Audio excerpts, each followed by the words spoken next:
Hello friends, कैसे हैं आप लोग। आशा करते हो कि आप लोग बहुत अच्छे होंगे।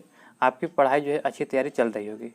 इसमें दोस्तों आज हम लोग जो है बीपीएससी द्वारा जो 30 मई 2030 को जारी न्यूनतम सिलेबस पैटर्न पर आधारित एक बुक निकाला गया है बीपीएससी का, जो प्राथमिक विद्यालय शिक्षा के लिए कक्षा 1 से 5 तक के दिया गया है, जो एससी, ईआरटी और बीटीबीसी के पाठ्यक्रम पुस्तकों पर आधारित है। इसमें कुल 20 प्रैक्टिस सेट दिया गया और कुल प्रश्नों की संख्या 120 है। इसमें कुल 120 अंक दिए। तो आज हम लोग जो प्रैक्टिस सेट नंबर 3 को डिस्कस करेंगे। आशा करते हो कि आपको ये वीडियो पसंद आएगा। चलिए वीडियो के अंत में आप अपना स्कोर जरूर बताइएगा कि आपका स्कोर कितना रहा, और जो है अभी तक हमारे चैनल पर नए तो चैनल को सब्सक्राइब करना ना भूलिएगा। चलिए हम आज के सेशन को शुरू करते हैं। हमारा पहला प्रश्न दिया है कि ऑफ साइट यानी एटीएम क्या है। तो ऑफ साइट एटीएम जो है यह क्या है। तो ऐसे एटीएम जो बैंक परिसर को छोड़कर विभिन्न स्थानों पर स्थित होते हैं, इससे को जो है हम लोग ऑफ साइट एटीएम कहते हैं। ऑप्शन नंबर 20 का राइट आंसर हो जाएगा। बीमित पॉलिसी समझौते के तहत कवर की गई घटना को क्या कहा जाता है। तो इस घटना को जो है प्रावधान कहा जाता है। बीमित पॉलिसी समझौते के तहत कवर की गई घटना को जो है प्रावधान कहा जाता है। ऑप्शन नंबर 20 का राइट आंसर हो जाएगा। नाटो यानी कि NATO का मुख्यालय कहाँ स्थित है। तो सभी लोग जानते हैं कि नाटो का जब मुख्यालय कहाँ है, तो यह आपका राइट आंसर हो जाएगा। ऑप्शन नंबर सी ब्रुसेल्स में है। ब्रुसेल्स जो है यह बेल्जियम में नाटो का मुख्यालय स्थित है। नाटो यानी कि जो है नॉर्थ अटलांटिक ट्रीटी ऑर्गेनाइजेशन, जिसकी स्थापना जो है 4 अप्रैल 1949 को हुआ था। 4 अप्रैल 1949 को हुआ था। नाटो में जो कुल वर्तमान में जो है 31 देश हैं। कितने? 31। तो आपका इसका राइट आंसर होगा ऑप्शन नंबर सी। भारतीय संविधान की 8वीं अनुसूची में कितनी भाषाओं का उल्लेख किया गया है। तो भारतीय संविधान की 8वीं अनुसूची में जो कुल कितनी भाषाओं का उल्लेख किया गया है। तो आपका इसका राइट आंसर होगा ऑप्शन नंबर 4। 22 भाषाओं का उल्लेख किया गया है। संविधान की 8वीं अनुसूची में जो कुल 22 भाषाओं का उल्लेख किया गया है। वर्तमान में जब संविधान बना था तो उस समय 14 भाषा था, और जो इसमें जो है बाद में जो है संशोधन करके जो है 22 भाषा कर दिया गया है। तो ऑप्शन नंबर 4 इसका राइट आंसर हो जाएगा। निम्नलिखित में से कौन सा एक भारतीय संविधान की प्रस्तावना का भाग नहीं है। तो प्रस्तावना का एक भाग नहीं है तो संघात्मक। ऑप्शन नंबर 4 इसका राइट आंसर हो जाएगा। जबकि समाजवाद, प्रजातांत्रिक, धर्मनिरपेक्षता यह संविधान की प्रस्तावना का भाग है, जबकि संघात्मक जो है प्रस्तावना का भाग नहीं है। आज़ाद दस्ता बिहार में किस आंदोलन के दौरान सक्रिय रहा था। तो आज़ाद दस्ता जो बिहार में किस आंदोलन के दौरान सक्रिय रहा था, तो यह रहा था भारत छोड़ो आंदोलन 1942 के दौरान। वर्ष 1942 में भारत छोड़ो आंदोलन के दौरान जो है जयप्रकाश नारायण ने जेल से फरार होने के बाद बिहार में जो है आज़ाद दस्ता का गठन किया था। ऑप्शन नंबर जो है 4 इसका राइट आंसर है। इसमें होता था क्या कि इस दस्ते का मुख्य उद्देश्य था तोड़फोड़ की घटनाओं को अंजाम देना एवं छापामार उसके लिए ट्रेनिंग देना था। और बिहार में आज़ाद दस्ता की शाखाओं का स्थापना देखा जाए तो भागलपुर एवं पूर्णिया में हुई थी। ऑप्शन नंबर 4 इसका राइट आंसर हो जाएगा। हमारा प्रश्न नंबर 6 दिया गया है कि 7 दिया गया है कि 1946 में गठित अंतरिम सरकार के मंत्रिमंडल में श्रम विभाजन किसे सौंपा गया था। तो श्रम विभाजन के जो मंत्री कौन थे, तो आपका इसका राइट आंसर होगा option number A Jagjivan Ram. Jagjivan Ram के पास जो था अंतरिम सरकार में जो श्रम विभाग के मंत्री थे। ऑप्शन नंबर जो है ए इसका राइट आंसर होगा। जबकि जो देखा जाए तो खाद्य एवं कृषि विभाग के जो मंत्री थे डॉक्टर हरिशंकर प्रसाद थे, और विद्युत विभाग के जो है सैयद अली जौहर थे। संविधान सभा के अस्थायी अध्यक्ष कौन थे। तो संविधान सभा का अस्थायी पूछा गया है, तो यह जो है अस्थायी अध्यक्ष पूछा जाएगा तो डॉक्टर हरिशंकर प्रसाद। यह जो है कब हुआ था, तो 11 दिसंबर 1946 को। 11 दिसंबर 1946 को जो है डॉक्टर हरिशंकर प्रसाद को जो है अस्थायी अध्यक्ष के रूप में जो है बनाया गया था संविधान सभा। जबकि अस्थायी पूछा जाएगा तो पहला संविधान सभा 9 दिसंबर को हुआ था, 9 दिसंबर 1946 को। उसमें जो है किसको बनाया गया था, तो सच्चिदानंद सिन्हा को अस्थायी के रूप में। जबकि अस्थायी कहेगा तो डॉक्टर हरिशंकर प्रसाद हो जाएगा। राष्ट्रपति की अनुपस्थिति में उनके समस्त कार्य किसके द्वारा किए जाते हैं। तो राष्ट्रपति की अनुपस्थिति में जो उनके समस्त कार्य जो है उपराष्ट्रपति के द्वारा किया जाता है। ऑप्शन नंबर इसका राइट आंसर हो जाएगा। निम्नलिखित में से किस नाभिकीय संधि का भारत सदस्य है। तो नाभिकीय संधि का कौन सा भारत सदस्य है, तो पीटीबीटी जो है यह नाभिकीय संधि का भारत सदस्य है। पीटीबीटी को जो है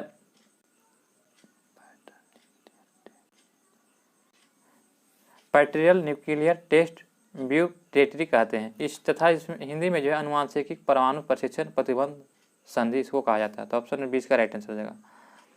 1942 में जो है किस त्यौहार के अवसर पर जयप्रकाश नारायण जो है हजारीबाग जेल से भाग निकले थे। तो हजारीबाग जेल से जो है ये भाग निकलने का कारण क्या था, तो सभी लोग जानते हैं कि भागने का मुख्य कारण था कि दीवार को तोड़कर। तो दीवार को तोड़कर कैसे जाएगा, तो दीपावली का समय था। दीपावली के समय में उसने बोला कि हम लोग पटाखा छोड़ निकल दीजिए, तो उन्होंने कहा कि पटाखा नहीं देंगे, तो बोला कि हम लोग थरिया बर्तन को ढंढनाएंगे। उसी में जो दीवार तोड़ करके भाग गया था। ऑप्शन नंबर 4 इसका राइट आंसर रहेगा, यानी कि दीपावली। अगला प्रश्न देखते हैं, निम्नलिखित में से कौन सा संयुक्त राष्ट्र संघ का अभिकरण नहीं है। तो आपका इसका राइट आंसर कौन सा जो संयुक्त राष्ट्र संघ का अभिकरण नहीं है, तो आपका इसका राइट आंसर हो जाएगा फ्रेंड ऑप्शन नंबर 4 हो जाएगा, अंतर्राष्ट्रीय न्यायालय। अंतर्राष्ट्रीय न्यायालय जो है यह संयुक्त राष्ट्र संघ का अभिकरण नहीं है। ऑप्शन नंबर जो है 4 इसका राइट आंसर हो जाएगा। अगला प्रश्न है कि कौन सा उर्वरक किसान खाद के नाम से जाना जाता है। तो कौन सा जो है उर्वरक किसान खाद के नाम से जाना जाता है, तो आपका इसका राइट आंसर हो जाएगा option number A, calcium ammonia nitrate जो है यह जो है किसान खाद के नाम से जाना जाता है। तो ऑप्शन नंबर ए इसका राइट आंसर हो जाएगा। नेक्स्ट प्रश्न दिया गया है कि 1 हेक्टेयर सेंटीमीटर में पानी की कुल मात्रा क्या होगी। तो 1 हेक्टेयर सेंटीमीटर में पानी की कुल मात्रा क्या होती है, तो यह आपका होता है option number 4, 1 lakh litre. Option number 4 इसका right answer, sorry option number 20 का राइट आंसर हो जाएगा। केले का कायिक प्रवर्धन होता है। तो केले का जो कायिक प्रवर्धन क्या होता है, तो यह जो होता है संकर द्वारा होता है। संकर द्वारा केले का कायिक प्रवर्धन होता है। ऑप्शन नंबर 4 इसका राइट आंसर हो जाएगा। निम्नलिखित में से कौन सा उर्वरक तीव्र आर्द्रता ग्राही होता है। तो तीव्र आर्द्रता ग्राही कौन सा उर्वरक हो जाएगा, तो यूरिया। ऑप्शन नंबर 4, यूरिया जो है यह उर्वरक तीव्र आर्द्रता ग्राही होता है। ऑप्शन नंबर 4 इसका राइट आंसर हो जाएगा। यूरिया जो है नाइट्रोजन की कमी होने के कारण जो खेतों में दिया जाने वाला एक उर्वरक है। अगला प्रश्न है कि खेत में हरी खाद वाली फसल की पलटाई की उपयुक्त अवस्था कौन सी है। तो यह हो जाएगा आपका फूल आने से पूर्व की अवस्था। ऑप्शन नंबर ए इसका राइट आंसर हो जाएगा। फल के रस में चीनी की सांद्रता मापी जाती है। तो फल के रस में जो चीनी की सांद्रता मापी जाती है, तो आपका इसका राइट आंसर हो जाएगा ऑप्शन नंबर बी, यानी कि रिफ्रैक्टोमीटर द्वारा मापा जाता है। ऑप्शन नंबर 20 का राइट आंसर हो जाएगा। जेली बनाने के पेक्टिन का प्रमुख कार्य क्या है। तो जेली बनाने के जो पेक्टिन का जो मुख्य कार्य जिसका होता है फलों के रस का थक्का बनाने में। ऑप्शन नंबर जो है 20 का राइट आंसर हो जाएगा। फलों के रस का थक्का बनाने में जो है जेली बनाने में पेक्टिन का प्रमुख कार्य होता है। ऑप्शन नंबर 20 का राइट आंसर हो जाएगा। हमारा अगला प्रश्न दिया गया कि टमाटर का लाल रंग किस रंग के कारण होता है। तो टमाटर का लाल रंग जो किस रंजक के कारण होता है, तो आपका इसका राइट आंसर हो जाएगा ऑप्शन नंबर 4, लाइकोपीन के कारण। लाइकोपीन के कारण जो है टमाटर का लाल रंग रंजक होता है। ऑप्शन नंबर 4 इसका राइट आंसर हो जाएगा।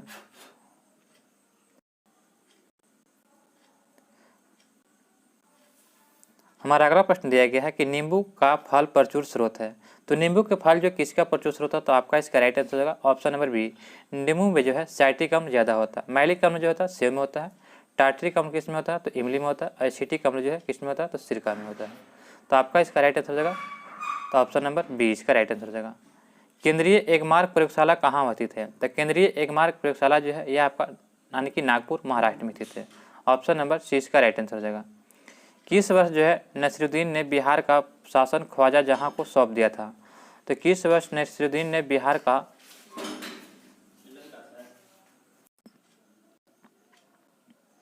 हमारा अगला प्रश्न दिया गया किस वर्ष नसीरुद्दीन ने बिहार का शासक ख्वाजा जहां को सौंप दिया था।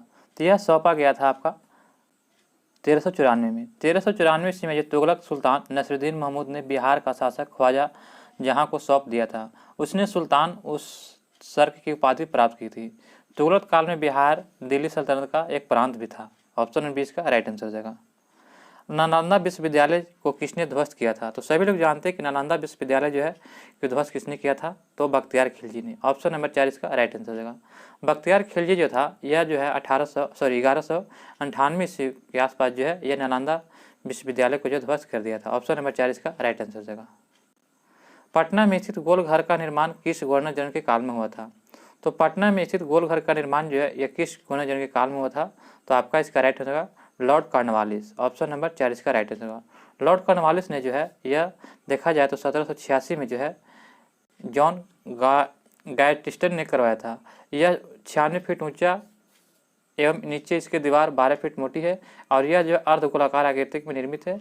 इस भवन का निर्माण अनाज के भंडार के लिए किया गया था। तो ऑप्शन नंबर 4 इसका राइट आंसर लॉर्ड कॉर्नवालिस ने करवाया था।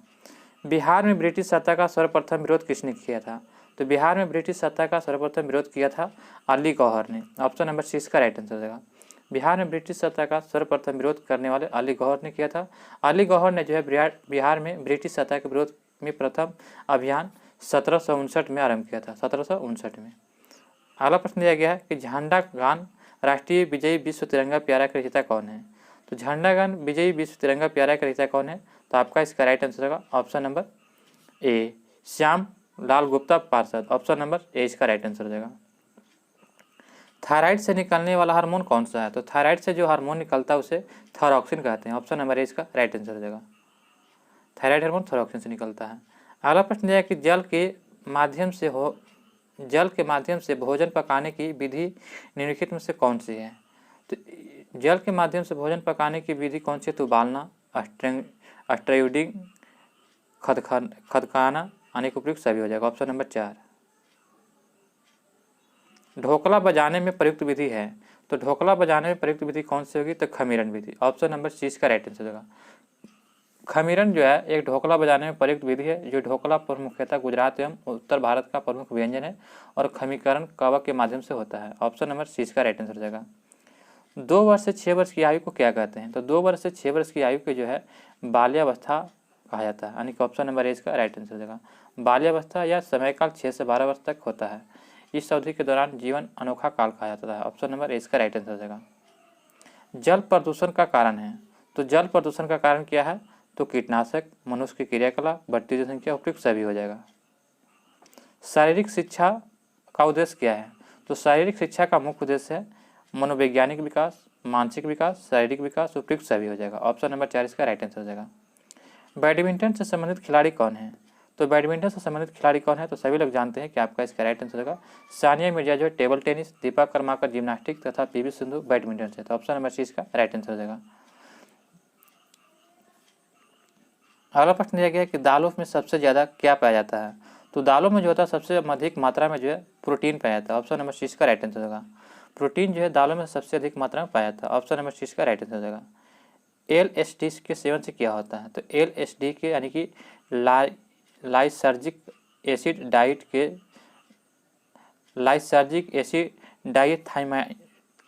डाइथाइलामाइड जो होता है, जिसको जो LSD कहा जाता है, इसके सेवन से जो है मानसिक विभ्रम की समस्या उत्पन्न होती है। ऑप्शन नंबर 4 इसका राइट आंसर हो जाएगा। इसे अमीरों का नशा भी कहते हैं। व्यायाम के लाभ हैं, तो व्यायाम के लाभ क्या होते हैं? तो आपका इसका राइट आंसर होगा भूख लगना, फुर्तीलापन, रक्त प्रवाह में वृद्धि। तो ऑप्शन नंबर 4 इसका राइट आंसर हो जाएगा। डॉक्टर राजेंद्र प्रसाद को संविधान सभा का सभापति कब चुना गया था? तो डॉक्टर राजेंद्र प्रसाद को संविधान सभा का सभापति जो है यह कब चुना गया था? तो ऑप्शन नंबर जो है 4 इसका राइट आंसर होगा। दिसंबर 1946 में जो है संविधान सभा को जो राजेंद्र प्रसाद को जो सभापति चुना गया था। भारतीय प्रशासन में विभाजन प्रणाली किससे संबंधित है? तो यह विभाजन प्रणाली जो है नीति कार्यान्वयन से संबंधित है। ऑप्शन नंबर 6 का राइट आंसर हो जाएगा। बिहार में कृषि और ग्रामीण विकास के लिए किस प्रकार के बैंक स्थापित करने का प्रस्ताव है? तो यह जो है बिहार में जो है ग्रामीण विकास और कृषि बैंक स्थापित करने का प्रस्ताव है। तो ऑप्शन नंबर 20 का राइट आंसर कृषि यंत्र बैंक। यह जो 23 अक्टूबर 2021 को जो है बिहार के मुख्यमंत्री नीतीश कुमार के द्वारा जो है रबी महाअभियान प्रारंभ करते ही कृषि विभाग के लिए विभिन्न योजनाओं की घोषणा की थी। ऑप्शन नंबर 20 का राइट आंसर हो जाएगा। इनमें से कौन जो 15वें वित्त आयोग के सदस्य नहीं है? तो 15वें वित्त आयोग के सदस्य नहीं है, तो आपका हो जाएगा बी, सुदीप मंडलो। ये जो 15वें वित्त आयोग के सदस्य नहीं है, जबकि जो है अशोक कुमार, रमेश चंद्र लाहिड़ी, अजय नारायण झा ये सभी वित्त आयोग के अध्यक्ष है, जबकि सुदीप मंडलो नहीं है। मंडलो आर्थिक विकास का सबसे अच्छा जो है सूचकांक किसके द्वारा प्रदान किया जाता है? तो यह प्रदान किया जाता है आपका प्रतिवर्ष व्यक्ति वास्तविक आय में वृद्धि से। प्रतिवर्ष व्यक्ति वास्तविक आय में वृद्धि के कारण जो है आर्थिक विकास का सबसे अच्छा सूचकांक प्रदान किया जाता है। ऑप्शन नंबर 20 का राइट आंसर हो जाएगा। भारतीय कला में बुद्ध के जीवन की किस घटना का चित्रण द्वारा हुआ है? तो यह आपका राइट आंसर हो जाएगा ऑप्शन नंबर बी, प्रथम उपदेश में। ऑप्शन नंबर 20 का राइट आंसर हो जाएगा। महात्मा बुद्ध ने जो ज्ञान प्राप्ति के पश्चात जो है प्रथम उपदेश सारनाथ जो कहाँ है, ये यूपी में है। में दिया था, जिस चित्रण जो है भारतीय कला में हुआ था। इसके अलावा भारतीय कला में बुद्ध के जीवन की निर्वाण प्राप्ति की घटना का भी चित्रण किया गया है। तो ऑप्शन नंबर 20 का राइट आंसर होगा। गौतम बुद्ध का जन्म जो लुम्बिनी में हुआ था, इसकी पुष्टि किस अभिलेख से होती है? तो इसकी पुष्टि जो है यह अशोक के जो है शिलालेख से होती है। तो ऑप्शन नंबर 6 का राइट आंसर होगा। अशोक के अभिलेखों से ज्ञात होता है कि गौतम बुद्ध की जन्म लुम्बिनी में हुआ था। ऑप्शन नंबर 6 का राइट आंसर हो जाएगा। निम्नलिखित में से कौन सा स्थल प्राग ऐतिहासिक चित्रकला के लिए प्रसिद्ध है? तो चित्रकला के लिए जो भीमबेटका जो मध्य प्रदेश में। ऑप्शन नंबर 20 का राइट आंसर होगा। आत्मीय सभा की स्थापना किसने किया था? तो आत्मीय सभा की स्थापना इनमें से किसने किया था? तो आपका इसका राइट आंसर हो जाएगा ऑप्शन नंबर ए, राजा राम मोहन राय ने जो है यह आत्मीय सभा की स्थापना किया था। यह कब किया था? तो 1815 ईस्वी में किया था। कब किया था? 1815 में कलकत्ता में राजा राम मोहन राय ने किया था। तो ऑप्शन नंबर ए इसका राइट आंसर हो जाएगा। आज राजा राम मोहन राय ने जो मुझे ब्रह्म समाज की स्थापना भी की थी, क्योंकि वो राजा राम मोहन राय क्या थे? तो ब्राह्मण थे, इसलिए ब्रह्म समाज की स्थापना किए थे। अगला प्रश्न है कि किसके वायसराय के काल में जो है भारत की राजधानी कलकत्ता से दिल्ली स्थानांतरित किया गया था? तो यह जो है स्थानांतरित कब किया गया था? तो देखा जाए तो वर्ष 1905 में जो है बंगाल विभाजन भारतीय गवर्नर जनरल लॉर्ड कर्जन की भारतीय स्वाधीनता की आकांक्षा को तोड़ने का प्रयास किया गया था। इसके कारण जो है जगह जगह विरोध हुआ था। इसके कारण सन 1911 में जो है लॉर्ड हार्डिंग द्वितीय के शासनकाल में जो बंगाल विभाजन को रद्द किया गया था और राजधानी कलकत्ता से दिल्ली स्थानांतरित किया गया था 1911 में। अगला प्रश्न देखते हैं, इनमें से किस मुगल सम्राट ने राजा राम मोहन राय को अपने दूत के रूप में लंदन भेजा था? तो राजा राम मोहन राय को जो राजा की उपाधि किसने दिया था? तो आपका इसका राइट आंसर अकबर द्वितीय जो मुगल सम्राट था। Option number 4। इनका जो था मोहन राय नाम था, क्या नाम था? राम मोहन राय नाम था इनका, राम मोहन राय इनका नाम था। इन्हें राजा की उपाधि किसने लगाया था? क्योंकि जो वहाँ जो लंदन में बात करने के लिए राजा के दूत को राजा ही बात कर सकते, इसलिए जो है राम मोहन राय को जो राजा की उपाधि किसने दिया था? तो अकबर द्वितीय ने। ऑप्शन नंबर 4 इसका राइट आंसर हो जाएगा। हिंदू विधवा पुनर्विवाह अधिनियम निम्न में से किस वर्ष पारित हुआ था? तो यह पारित किया गया था 1829 में। ऑप्शन नंबर जो है सन 1829 में जो है पारित सती प्रथा के निषेध कानून को जो है सार्थक बनाने के लिए विधवा पुनर्विवाह अधिनियम पारित किया गया था। इस अधिनियम का ड्राफ्ट तत्कालीन गवर्नर लॉर्ड डलहौजी ने तैयार किया था। तो ऑप्शन नंबर जो है क्या हो जाएगा? तो हिंदू विधवा पुनर्विवाह अधिनियम निम्न में से किस वर्ष पारित हुआ था? तो इसका राइट आंसर हो जाएगा 1829 हो जाएगा दोस्तों, 1829 हो जाएगा। इसमें ऑप्शन नहीं दिया गया है। अगला प्रश्न देखते हैं, ईस्ट इंडिया कंपनी की स्थापना के समय भारत का शासक कौन था? तो ईस्ट इंडिया कंपनी की स्थापना के समय भारत का शासक कौन था? तो ईस्ट इंडिया कंपनी की स्थापना देखा जाए तो यह 31 दिसंबर जो है 31 दिसंबर 1600 ईस्वी को हुआ था। तो उस समय जो है अकबर का शासनकाल था। किसका शासनकाल था? अकबर का। अकबर का शासनकाल देखा जाए तो 1556 से जो 1605 तक चला था। उसके बाद जो 1605 के बाद जब अकबर मर गया था तो उसके बाद उसका बेटा जहांगीर बना था। तो इसका शासनकाल क्या हो जाएगा? अकबर का। ऑप्शन नंबर 6 का राइट आंसर हो जाएगा। शेख निजामुद्दीन औलिया इनमें से किस सूफी संत के शिष्य थे? तो शेख निजामुद्दीन औलिया जो थे यह बाबा फरीदुद्दीन गज सिकर के शिष्य थे। ऑप्शन नंबर ए इसका राइट आंसर हो जाएगा। इन बादशाहों में से कलंदर के नाम से कौन विख्यात था? तो कलंदर के नाम से जो कौन विख्यात था? तो आपका इसका राइट आंसर होगा बाबर। बाबर जो था जहीरुद्दीन मोहम्मद बाबर ने नाम से परिचित था। जो बाबर भारत में मुगल वंश का संस्थापक था, इससे कलंदर की उपाधि भी धारण किया था। ऑप्शन नंबर 6 का राइट आंसर हो जाएगा। निम्नलिखित में से किस राज्य में 2011 की जनगणना में जनसंख्या का ह्रास अभिलिखित हुआ है? तो अभिलिखित किस में हुआ? तो आपका इसका राइट आंसर होगा ऑप्शन नंबर 4 नागालैंड में। नागालैंड में जो है यह देखा जाए तो 2011 की जनगणना के अनुसार ह्रास अभिलिखित हुआ जनसंख्या में। ऑप्शन नंबर 4 इसका राइट आंसर हो जाएगा। इनमें से कौन सा राष्ट्रीय विकास परिषद का हिस्सा नहीं है? तो राष्ट्रीय विकास परिषद का हिस्सा नहीं है तो नीति आयोग के उपाध्यक्ष। ऑप्शन नंबर जो है 6 का राइट आंसर होगा। राष्ट्रीय विकास परिषद जो है ये जो है नेशनल डेवलपमेंट काउंसिल जो है प्रधानमंत्री अध्यक्षता में भारत में विकास के मामले पर निर्णय लेने और विचार विमर्श करने के लिए शीर्ष निकाय हैं। तो ऑप्शन नंबर जो है 6 का राइट आंसर, यह हिस्सा नहीं है।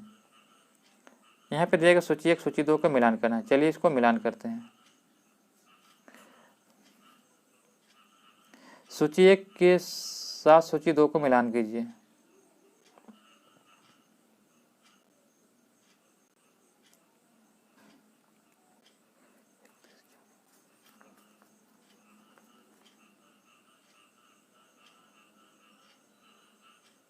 बहुत छोटा हो जाएगा फिर, चलिए इसको बड़ा ही करके देते हैं। यहाँ पे दिया गया है कि सरकारी आयोग, सरकारी आयोग जो है किससे संबंधित है, तो सरकारी आयोग आपका हो जाएगा यानी कि 3 से हो जाएगा, केंद्र एवं राज्य संबंध से, सरकारी आयोग केंद्र एवं राज्य संबंध से हो जाएगा। उसके बाद दिया गया है कि सी रंगराजन समिति, तो सी रंगराजन समिति जो है ये आपका किससे हो जाएगा, तो यह आपका हो जाएगा सी रंगराजन समिति, यह गरीबी की माप एवं कार्य प्रणाली समीक्षा करने के लिए, यानी कि 1 हो जाएगा, बी का 1। और यहाँ पे दिया गया सी दिया गया है कि पारेख समिति, तो पारेख समिति जो है यह हो जाएगा आपका इंफ्रास्ट्रक्चर फाइनेंस समिति से, यानी कि 2 हो जाएगा। उसके बाद दिया गया नरसिम्हन समिति, तो नरसिम्हन समिति जो है बैंकिंग क्षेत्र सुधार से हो जाएगा। तो आपका इसका राइट आंसर क्या हो जाएगा, तो ऑप्शन नंबर हो जाएगा 3, 1, 2, 4, ऑप्शन नंबर ए इसका राइट आंसर हो जाएगा। अगला प्रश्न देखते हैं कि वे 2 ग्रह जिनके उपग्रह नहीं हैं, तो वे 2 उपग्रह एकमात्र ऐसे हैं बुध और शुक्र जिसके कोई उपग्रह नहीं है। जैसे कि पृथ्वी का उपग्रह कौन सा, चंद्रमा है, तो उसी प्रकार बुध और शुक्र 2 मात्र ऐसे उपग्रह हैं जिसका कोई उपग्रह नहीं है, ऑप्शन नंबर ए इसका राइट आंसर हो जाएगा। लक्षद्वीप में स्थित हैं, तो लक्षद्वीप जो है लक्षद्वीप समूह जो है किस में स्थित है, तो आपका इसका राइट आंसर हो जाएगा ऑप्शन नंबर यानी कि बी, अरब सागर में। लक्षद्वीप जो है कहाँ स्थित है, तो ऑप्शन नंबर जो है इसका राइट आंसर हो जाएगा बी हो जाएगा, अरब सागर में। निम्नलिखित में से किस क्षेत्र को विश्व का फलोदान कहा जाता है, विश्व का फलोदान जो है भूमध्य सागरीय क्षेत्र को कहा जाता है, ऑप्शन नंबर सी इसका राइट आंसर हो जाएगा। निम्नलिखित में से किसे संसार की छत कहते हैं, तो संसार की छत सभी लोग जानते हैं, सुनते हैं कि पामीर के पठार को कहते हैं, ऑप्शन नंबर 20 का राइट आंसर। पामीर का पठार जो मध्य एशिया में जो स्थित है प्रमुख पठार है एवं पर्वत श्रृंखला है, जहाँ से जो हिमालय जो है काराकोरम, कुनलुन और हिंदुकुश पर्वत श्रृंखलाएं निकलती है। इसी विस्तृत को जो है पामीर की छत भी कहते हैं, इसी के विस्तृत को क्या कहते हैं, पामीर को विश्व की छत कहा जाता है, तो ऑप्शन नंबर 20 का राइट आंसर हो जाएगा। निम्नलिखित में से कौन सा संसार का सबसे बड़ा मरुस्थल है, तो संसार का सबसे बड़ा मरुस्थल कौन सा है, तो अफ्रीका महाद्वीप में स्थित है सहारा, ऑप्शन नंबर 20 का राइट आंसर हो जाएगा। जो सबसे बड़ा मरुस्थल है, ऑप्शन नंबर 20 का राइट आंसर हो जाएगा। गोबी जो है मंगोलिया में है, थार जो कहाँ है, तो यह भारत में है, और कालाहारी कहाँ है, तो कालाहारी जो है यह आपका अफ्रीका में है। अगला प्रश्न देखते हैं, निम्नलिखित में से कालानुक्रम में लगाइए तथा नीचे दिए कोड को प्रयोग करें, तो कालानुक्रम यहाँ पे सजाना है। तो यहाँ पे देखा जाए तो दांडी मार्च जो है 1931 में हुआ था, 1931 में। जालियांवाला बाग नरसंहार जो है यह 1919 में हुआ था, 13 अप्रैल 1919 को जो जालियांवाला बाग हत्याकांड हुआ था। और भारत छोड़ो आंदोलन जो है 1942 में शुरू किया गया था, 8 अगस्त 1942 को। और स्वदेश आंदोलन जो है यह 1905 में हुआ था, कब 1905 में। तो आपका इसका राइट आंसर क्या हो जाएगा, तो बी हो जाएगा, यानी कि 4, 2, 1, 3, ऑप्शन नंबर 20 का राइट आंसर हो जाएगा। अगला प्रश्न दिया गया है कि सही जोड़ो बनाइए तथा नीचे दिए गए कोड का प्रयोग करें। यहाँ पे सही जोड़े बनाना है, यहाँ पे कोड दिया गया उसको प्रयोग करना है। तो यहाँ पे देखिए सही जोड़े बनाए तथा नीचे दिए कोड का प्रयोग करिए। तो बिपिन चंद्रपाल, तो बिपिन चंद्रपाल जो थे यह किससे संबंधित है, तो यह जो न्यू इंडिया के लेखक हैं, किसके, तो न्यू इंडिया के, 1 हो जाएगा। और जो अरविंद घोष, तो अरविंद घोष जो थे ये वंदे मातरम से संबंधित हैं, किससे, वंदे मातरम से। और ब्रह्मो बंधव उपाध्याय जो है यह किससे संबंधित है, तो यह संध्या से है, किससे, संध्या से। और जो है मोहम्मद अली ये जो है कॉमरेड से संबंधित है, यानी कि 2 हो जाएगा, ये पत्रिका है और इससे संबंधित है। तो आपका इसका राइट आंसर क्या हो जाएगा, तो option number A, option number A 1, 3, 4, 2। अगला प्रश्न दिया गया है कि बाल गंगाधर तिलक द्वारा राष्ट्रीयता को बढ़ावा देने हेतु अखबार निकाला जाता था, तो यह कौन सा अखबार निकाला जाता था, तो आपका इसका राइट आंसर होगा केसरी, ऑप्शन नंबर 6 का राइट आंसर होगा। जन जागरण और जनता को संगठित करने कर जो उसमें राष्ट्रीयता की भावना को जागृत करने के लिए जो है बाल गंगाधर तिलक ने जो है कार्यों का मुख्य लक्ष्य था, इसके उद्देश्य को प्राप्त करने के लिए उन्होंने जो अंग्रेजी में जो मराठा तथा मराठी में केसरी नामक पत्र का प्रकाशन जो है 1881 में किया था। आधुनिक इतिहासकार जिसने 1857 के विद्रोह को स्वतंत्रता की पहली लड़ाई कहा था, तो स्वतंत्रता की पहली लड़ाई किसने कहा था, तो यह कहा था बी.डी. सावरकर ने, ऑप्शन नंबर 6 का राइट आंसर होगा। बी.डी. सावरकर ने जो है स्वतंत्रता की पहली लड़ाई कहा था। अंग्रेजों के विरुद्ध भीलों द्वारा क्रांति प्रारंभ की गई थी कब, तो अंग्रेजों के विरुद्ध भीलों द्वारा क्रांति प्रारंभ कब किया गया था, तो यह प्रारंभ किया गया था मध्य प्रदेश व महाराष्ट्र में, ऑप्शन नंबर ए इसका राइट आंसर हो जाएगा। बिहार सरकार को डिजिटल इंडिया अवार्ड 2020 किस लिए दिया गया था, तो यह दिया गया था ऑप्शन नंबर 4 कोविड-19 को लॉकडाउन के दौरान बिहार के बाहर फंसे लोगों को सेवा प्रदान करने के लिए दिया गया था, ऑप्शन नंबर 4 इसका राइट आंसर हो जाएगा। किसके द्वारा स्वराज दल की स्थापना किया गया था? तो स्वराज दल की स्थापना जो है यह असहयोग आंदोलन के समय आंदोलन के स्थगित किए जाने के विरुद्ध में जो है चित्तरंजन दास और मोतीलाल नेहरू ने इलाहाबाद में जो है यह 1923 में स्वराज दल की स्थापना किए थे, जिसके अध्यक्ष चित्तरंजन दास थे। तो ऑप्शन नंबर जो का राइट आंसर जाएगा option number A, Chittaranjan Das. वर्ष 1907 में भिकाजी कामा जो भारत की आज़ादी का ध्वज फहराने वाली प्रथम महिला थी। तो यह आपका राइट आंसर क्या हो जाएगा ऑप्शन नंबर बी, ये स्टुटगार्ट में फहराया था।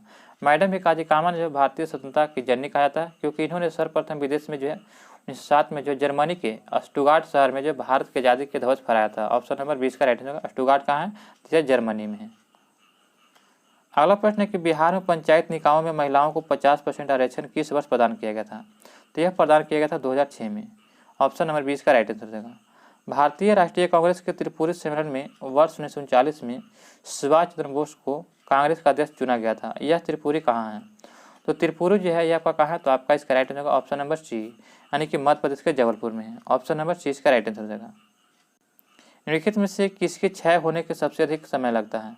तो क्षय होने में सबसे अधिक समय देखा जाए तो प्लास्टिक का थैला जो होता है इसको समय होने में लगता है। ऑप्शन नंबर 4 इसका राइट आंसर होगा।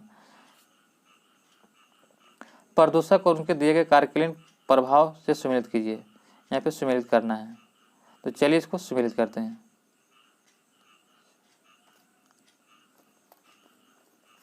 यहाँ पर दिया गया है कि कार्बन मोनोऑक्साइड यह जो लीवर और किडनी को क्षति पहुंचाता है, यानी कि फेफड़े को, जो किडनी को, लीवर को क्षति पहुंचाता है।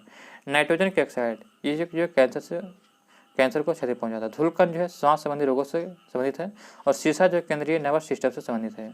तो आपका इसका राइट आंसर होगा 1 2 3 4। 1 2 3 4 ऑप्शन नंबर कितना दिया गया है? तो सी इसका राइट आंसर देगा।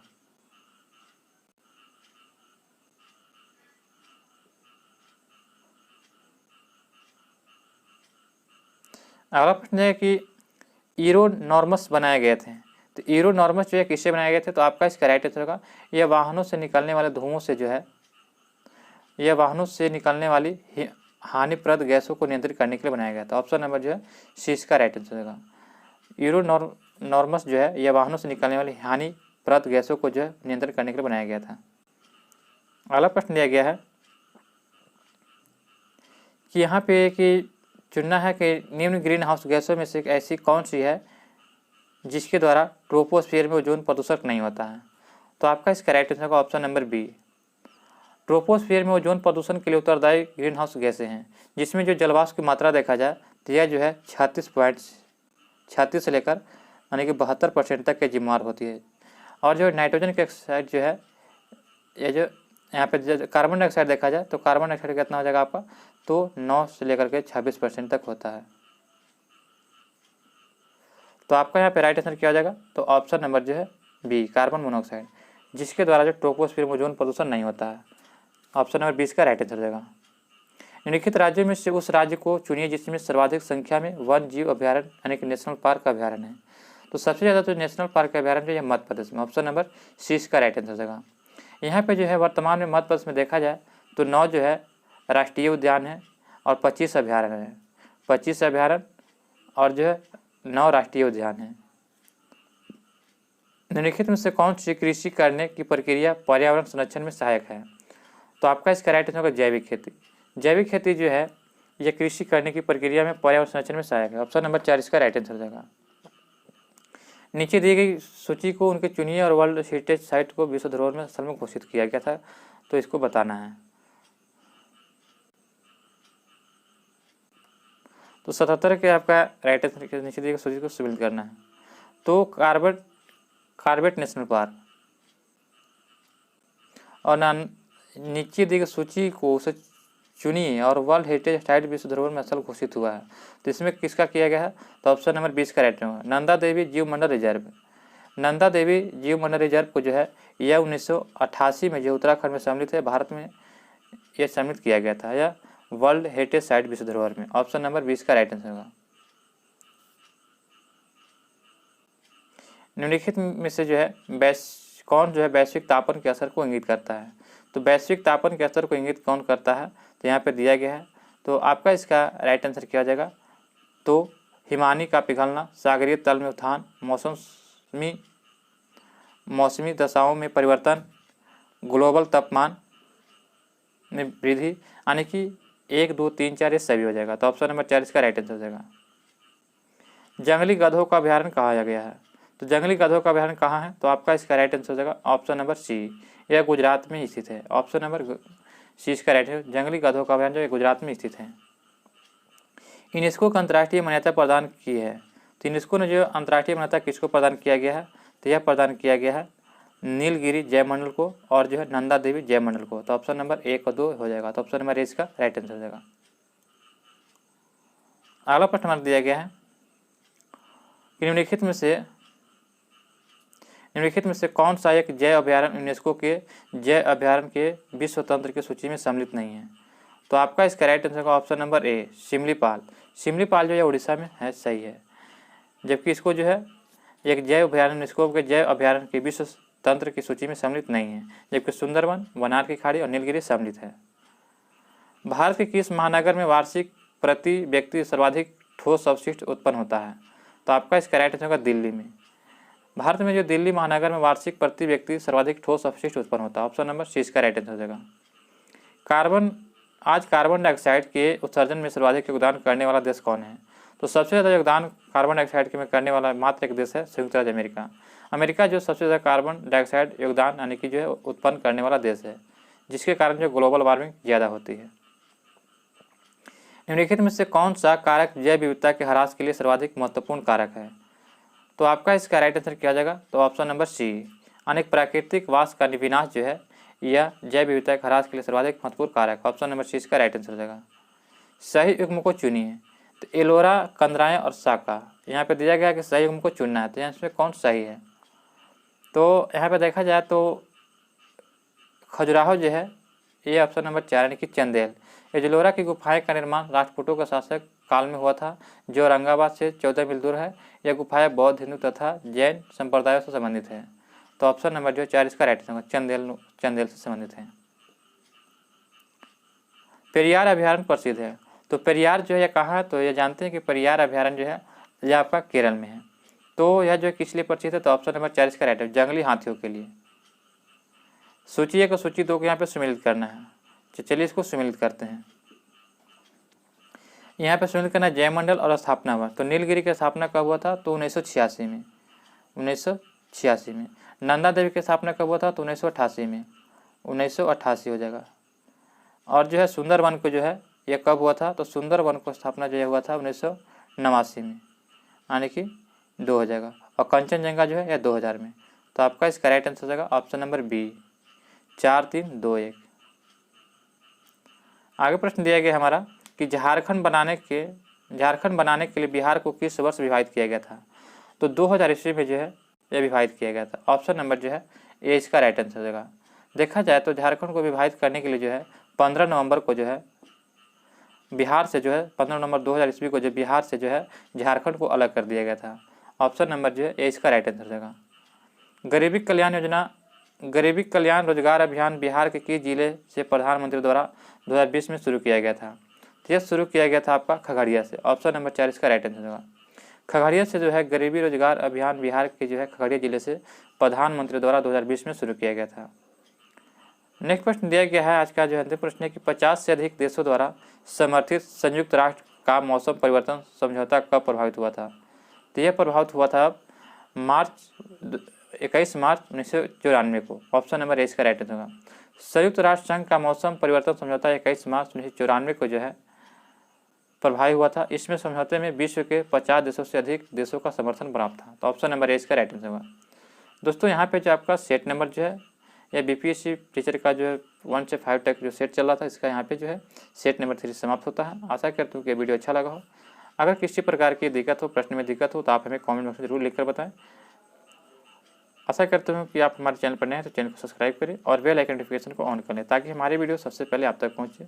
मिलते हैं नए वीडियो में नए प्रश्नों के साथ। तब तक के लिए जय हिंद, जय भारत दोस्तों।